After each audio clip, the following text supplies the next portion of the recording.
Hello, everyone, and welcome to the April 2026 IndiView Market Update and Outlook. I'm Jeremy Bryan, and this is powered by IndiWealth.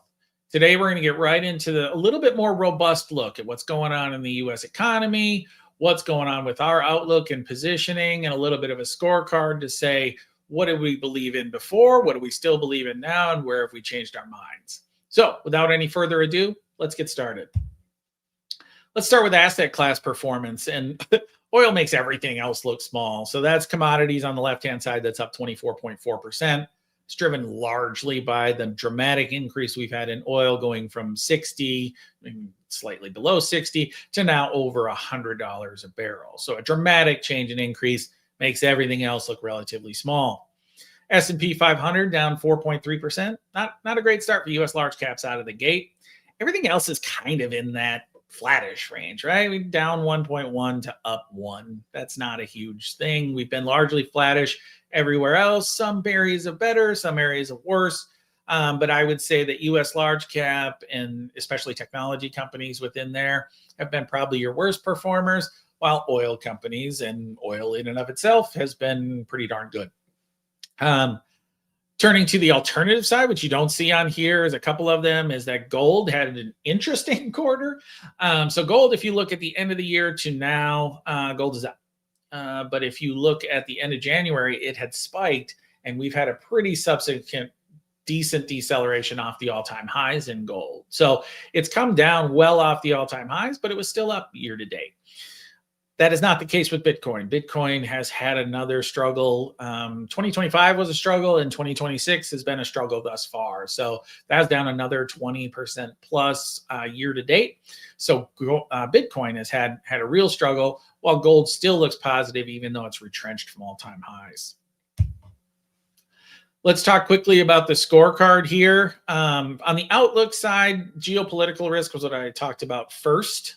This was when we started in January, what our outlook and positioning are.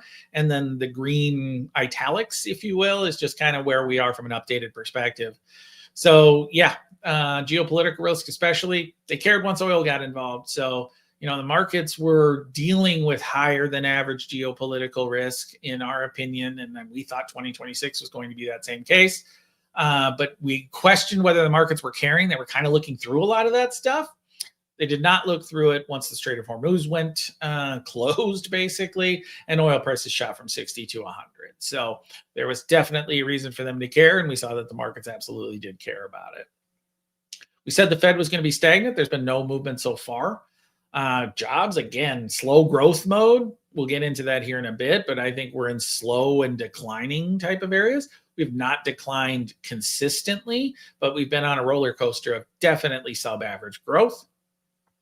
Interest rates and activity have been stagnant in the housing environment. I think that's a cause of, again, price to income being so different from one another that it just makes it challenging to really accelerate activity in the housing market. Bonds have been kind of boring. I'll get into that here in a bit, but not much change there. Where it has changed is stocks, is that what we didn't anticipate, and I'll get into this more robustly down the road, but estimates have risen while the market's been down. So therefore the market's getting cheaper. That's an interesting component and something to watch out for. The alternative side, we said largely expect some level of correction in 2026 in gold and silver. That correction happened. But again, if you looked at the end of the year till now, you were still up. And the markets, the S&P 500's down. So gold and silver have outperformed the market. But if you looked at it from late January, you're significantly down from where you were then. So we're well off all-time highs, but on just a year-to-date basis, both are up. Positioning side, I'll get into this more in the end. Right now, most of this is too early to tell. We do have some changes in the path forward, and we'll talk about it at that point. Let's turn to the economy. Let's start with GDP growth here, is that we kind of bookended. Q1 2025 and Q4 2025 weren't great. Those were sub-average numbers. 0.7% in Q4 2025 is not a great number. So 2025 growth overall for that year, based upon the BLS data, the BEA data, was 2.1%. That was a little bit lower than 2024, and I would say that's sub-average growth.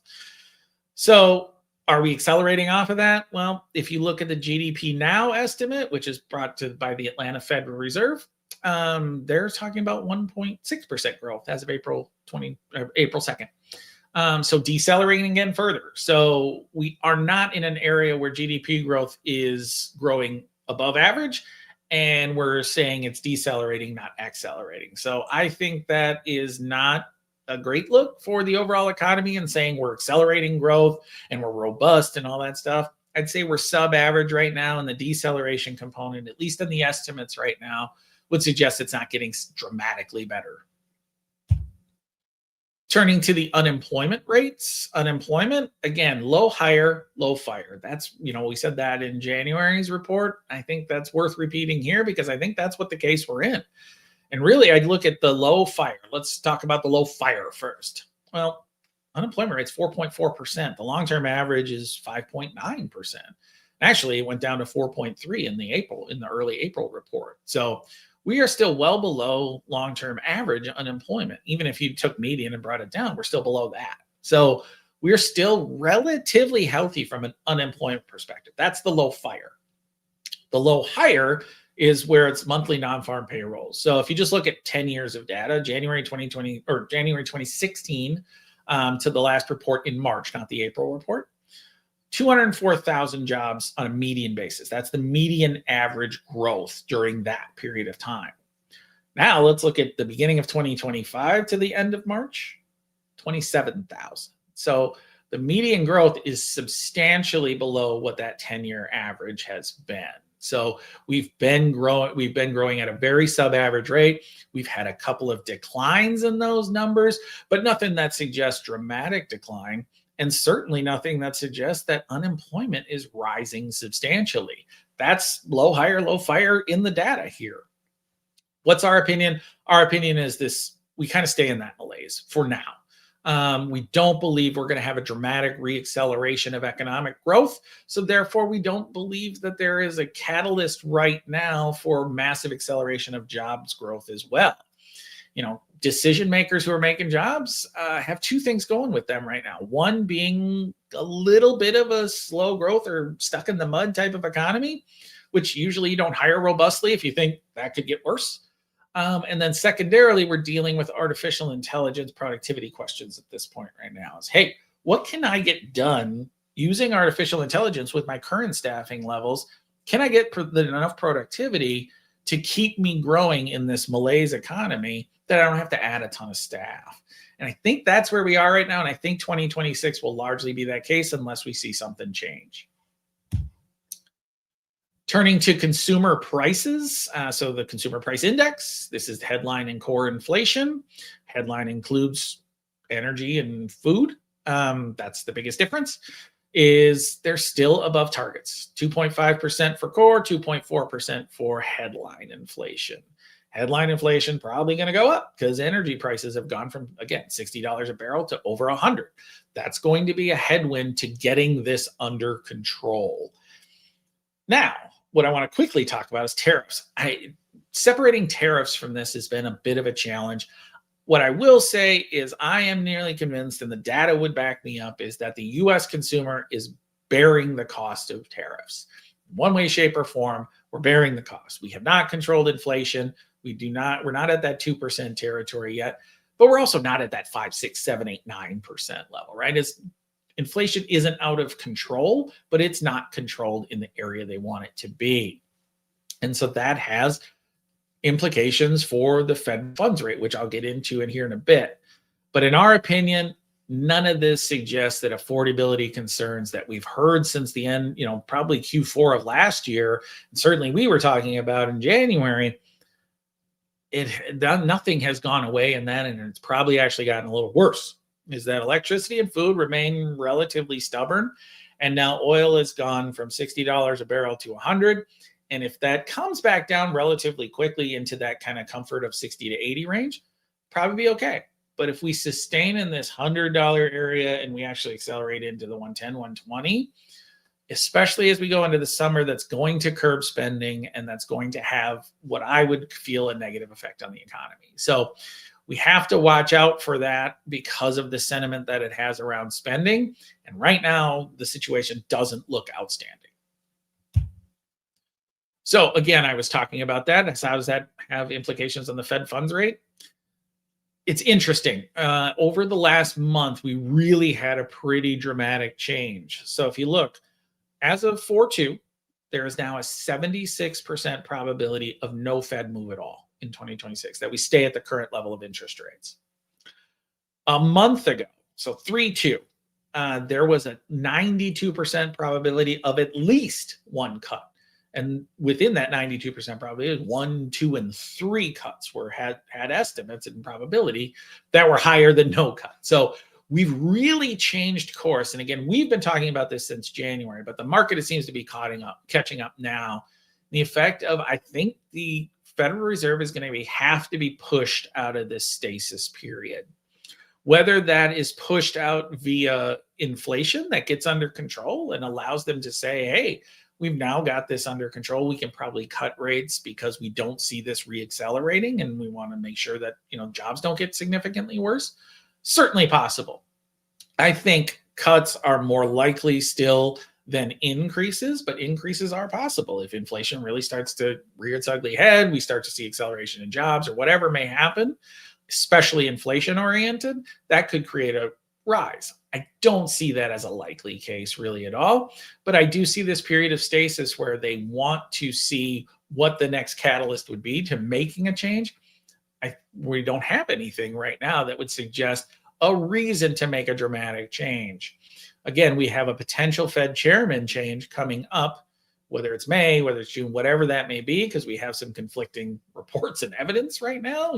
Senator Tom Tillis has basically said he's not going to bring anybody forward or not approve anyone until this criminal investigation is done at the Federal Reserve.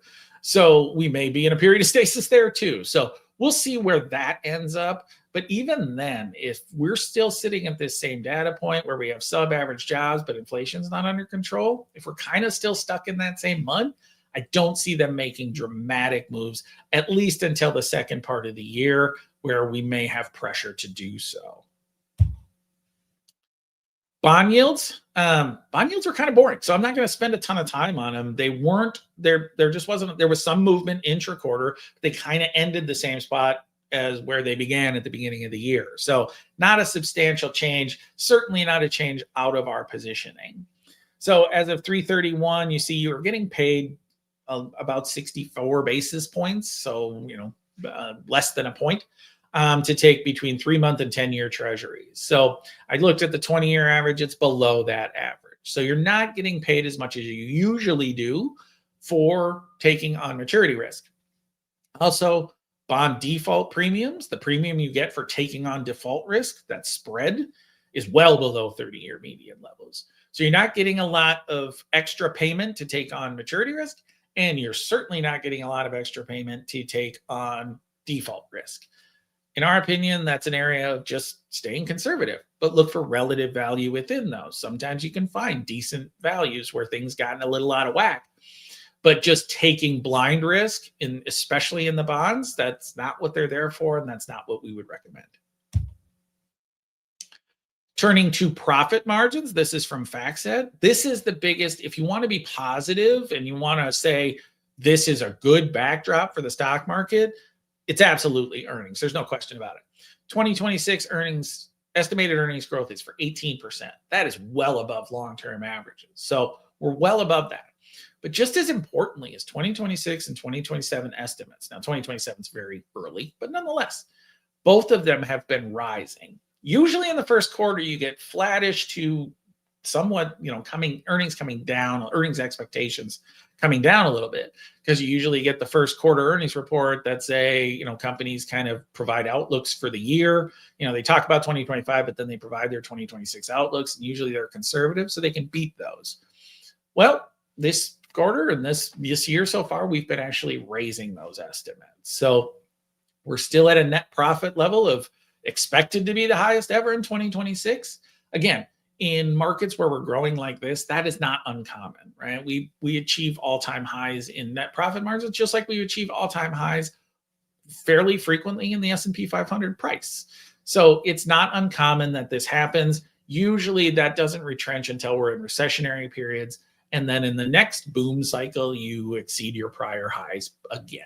So that is not unique. That is not something I'm terribly concerned by, but it does give a sense of the estimates as if we start to see that go the other way. These estimates could be cut dramatically as a result of that. In our opinion, this is abnormal growth. What we've been experiencing and what we're estimating to experience is pretty abnormal. And I think there's a couple of reasons for it. One is tax. Obviously, we had the act that was passed in 2025 that is now just affecting now. It's really coming into effect now, and it's a tailwind for corporations and their earnings growth.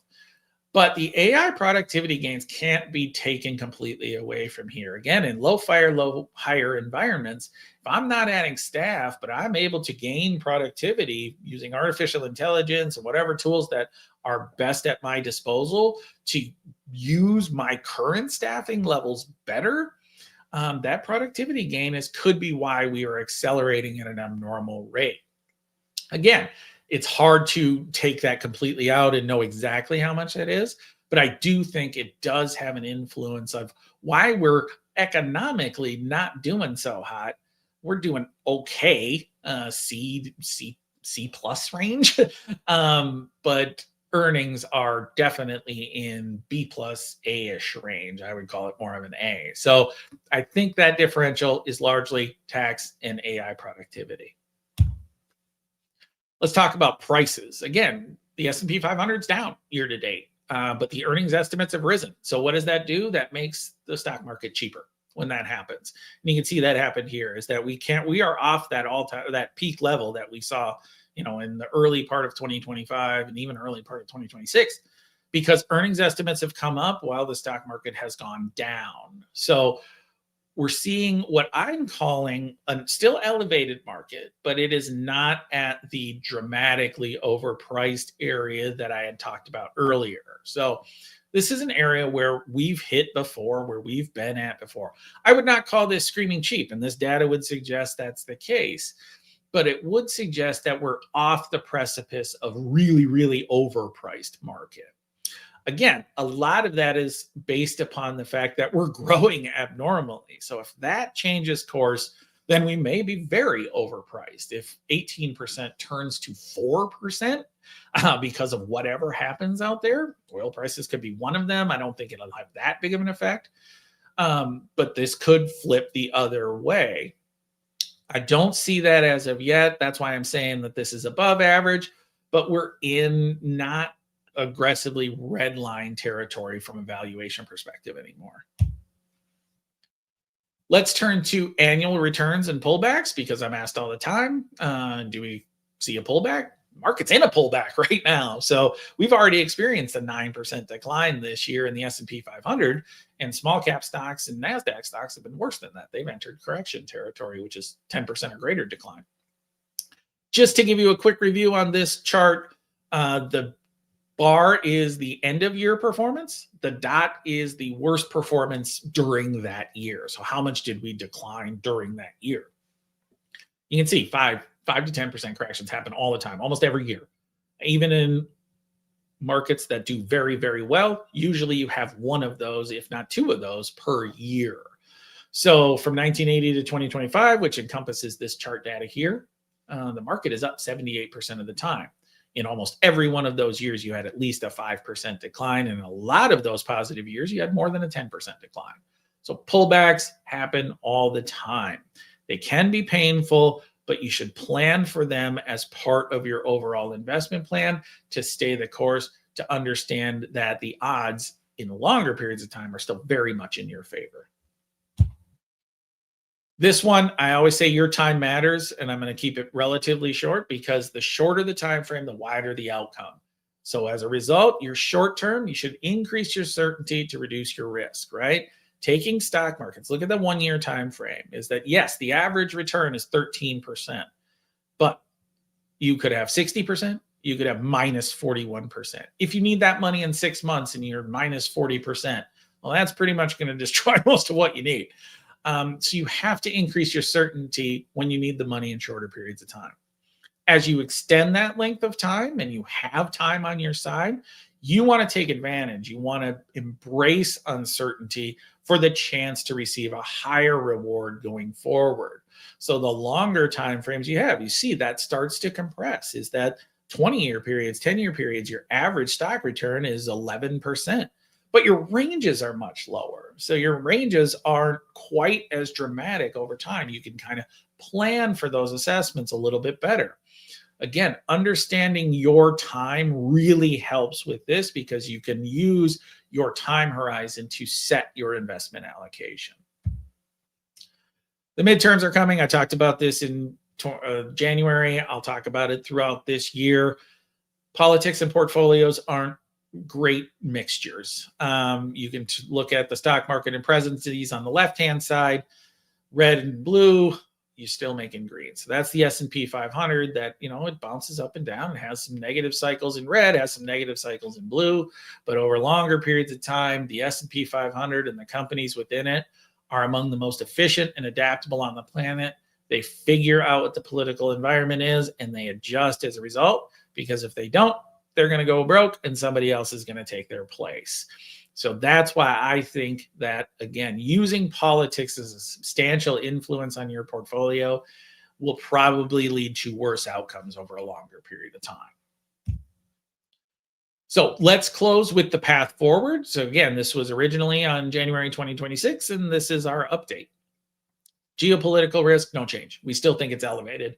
We think you should understand we are in an elevated environment, and the uncertainty level, again, out there is higher than average, if you will. I don't know if it's the highest it's ever been, but it's certainly above average. You have to take that into consideration. The Fed, if inflation doesn't slow, we don't see movement in the Fed in the first half of 2026 and maybe throughout 2026 unless economic change forces that hand. And again, economic change could be very positive and accelerating, or it could be declining, negative, that forces movement rather than suggesting we're on a natural glide path of cuts. I think we're on a natural glide path of holding court until we see some movement that would suggest the need for change. Jobs and housing, jobs, again, I think it's slower than average. I think housing is also pretty stagnant. There's no real change in our housing. There's no real change in our job data as well, is that we've already seen a decline. We said it might happen. It happened. We're watching out for worse. We're watching out for a more sustained trend downward. That's what we would be most cautious on. We hope it's not the case. We hope that we continue, and it would be lovely if we could reaccelerate jobs. We just don't see that as our base case scenario at this point right now. Bond yields, no change. I'll talk about it in the positioning here, but spreads are thin and you're not getting paid to take a ton of risk. On the stock side, we've had a little bit of a change, is that we believe stocks are not cheap. We still think they're above average. And so that would, if we were long-term planning, we would say average to slightly below average returns, but that's better than it was before, is that stocks are not cheap, but they're not overly expensive anymore. Again, it's largely because estimates have gone up while the stock market has come down. Again, my caution flag on the alternative side is still up. We would be cautious on both. Just don't let them be extended parts of your portfolio. I'm not saying you can't own gold and silver. I'm just saying be careful, be cautious, rebalance it. If it's an extended or too large of a portion, bring that back down and reinvest and rebalance across the board. So let's talk about positioning. No change to our risk profile. I would say maybe a slight change, but it's very, very slight. In the effect of when we said in January, we said equilibrium risk to maybe a little bit more conservative than equilibrium risk would suggest. Now we're probably saying you don't need to be as conservative as you were before. Equilibrium risk is probably fine, but don't go chasing risk excessively right now. We don't see that as opportunistic. Fixed income, again, in our opinion, you should be staying safe and short and just earning a relatively conservative return for fixed income, because we don't see a lot of benefit in adding a lot of risk to your fixed income profile right now. Stocks, we did okay. We said don't give up on recurring revenue and defensive businesses. Some of the defensive businesses have been very, very good year to date, much better than the overall market. The big one and the big change for us is that recurring revenue included software for us, and software has been terrible.